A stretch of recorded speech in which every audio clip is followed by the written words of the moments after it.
Hello, good morning, my dear students. How are you? I hope you all are very good, fit, and fine. So today we are going for English grammar subject, and here in this English grammar subject we are starting a new chapter here, 16 number, and the name of this chapter is an egg and milk. Okay, so here in this chapter we are going to starting a new interesting related topic in our English grammar.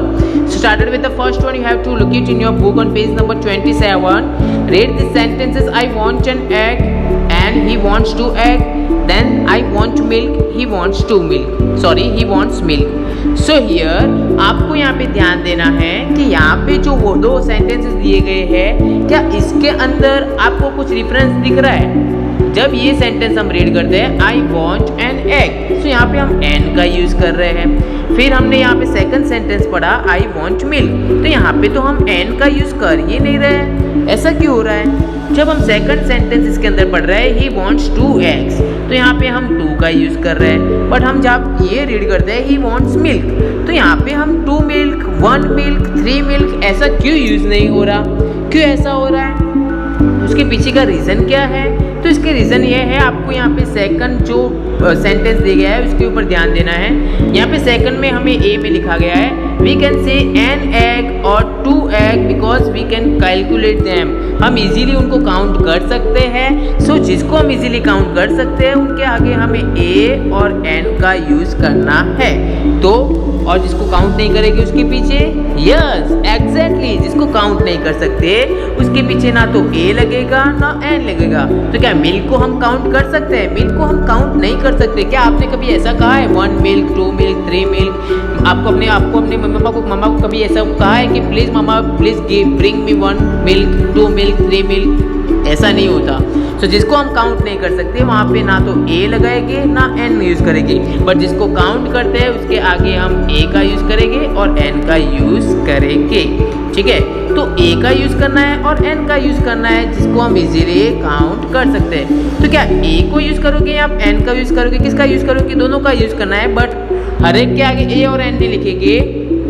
जो vowels letters होंगे जिनका words vowel से start हो रहा है ए, ई, आई, ओ, you से कोई अगर वर्ड स्टार्ट हो रहा है, इन लेटर से अगर कोई वर्ड स्टार्ट हो रहा है ए, ई, आई, ओ, यू मतलब वोवेल लेटर से कोई स्टार्ट हो रहा है, तो उन वोवेल लेटर के साथ हम हमेशा एन का यूज़ करेंगे और विदाउट वोवेल लेटर के साथ हमेशा हम ए का यूज़ करेंगे. फॉर एग्जाम्पल आप देखो यहाँ पे एग है, तो एग है इसका स्पेलिंग कहाँ से स्टार्ट हो रहा है? ई से स्टार्ट हो रहा है और ई क्या है? वोवेल लेटर है, तो हम इसके आगे ए का यूज़ करेंगे. अब हैन देखो, हैन क्या है? इसका लेटर वोवेल लेटर से स्टार्ट नहीं हो रहा, ये एच लेटर है.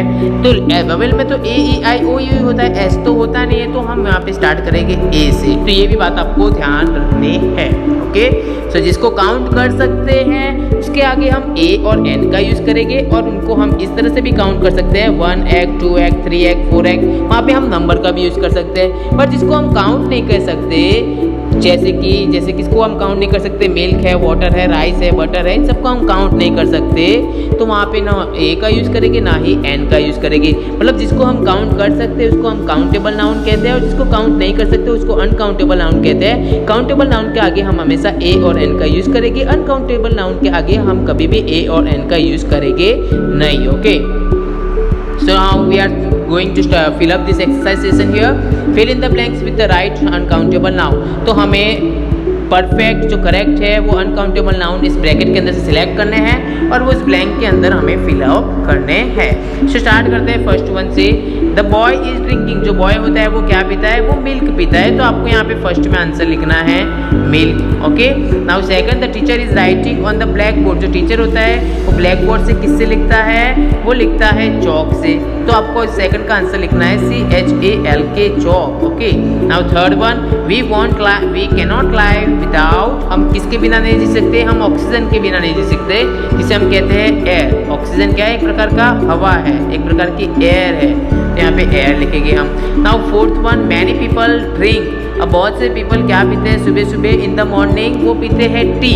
तो आपको यहाँ पे लिखना है टी, जिसे हम कहते हैं चाय. Okay, now fifth one there is a in that bottle. अब उस बॉटल के अंदर कुछ है, बट क्या है आपको ब्रैकेट के अंदर से सिलेक्ट करना है. तो हमने यहाँ पे लिख दिया there was a ink in that bottle. Okay, now sixth one, a baker bakes. जो बेकर होता है वो क्या बनाते हैं, वो ब्रेड बनाते हैं। तो आपको ब्रैकेट के अंदर से आपको ब्रेड लिख देना है यहाँ पे, ठीक है। Now seventh one, Punjab grows a lot of. Punjab है, पंजाब में जितने भी एरियाज है वहाँ पे एग्रीकल्चर एरिया ज़्यादा होते हैं, और जहाँ पे एग्रीकल्चर एरिया ज़्यादा होंगे वहाँ पे वो अलग अलग फूड्स भी ज़्यादा उगाएंगे। तो यहाँ पे हम लिखेंगे वीट, सो WHET, कि जो पंजाब है वो गेहूँ की खेती बहुत सी करते हैं, ठीक है। Now eighth one, is extracted from copra. Copra किसे कहते हैं, जो कोकोनट होता है ना, जिसे हम नारियल कहते हैं, उसके अंदर से क्या निकलता है, पानी निकलता है। बट इसको अगर हम सुखा देते हैं ड्राई करने के बाद, क्या निकलता है उसके अंदर से, उसके अंदर से निकलता है ऑयल। ओके, उसके अंदर से निकलता है ऑयल। जैसे आपने पैराशूट ऑयल के नाम बारे में सुना होगा, है ना। So that is parachute oil is obtain from, वो एक्सट्रैक्ट होता है किसके अंदर से, कोकोनट के अंदर से, नारियल कहते हैं जिसे हम। नाउ वी मेक, अब सी वाटर के अंदर से क्या बनता है, सी वाटर के अंदर से सॉल्ट बनता है। तो आप यहाँ पे सॉल्ट लिखोगे, और लास्ट में मेड फ्रॉम बटर, और बटर के अंदर से हम क्या निकालते हैं, बटर के अंदर से हम घी निकालते हैं। तो यहाँ पे हमें घी लिखना है। Okay, so this is all about our today session as regarding to and milk and egg. Okay, so now we are going to ending here.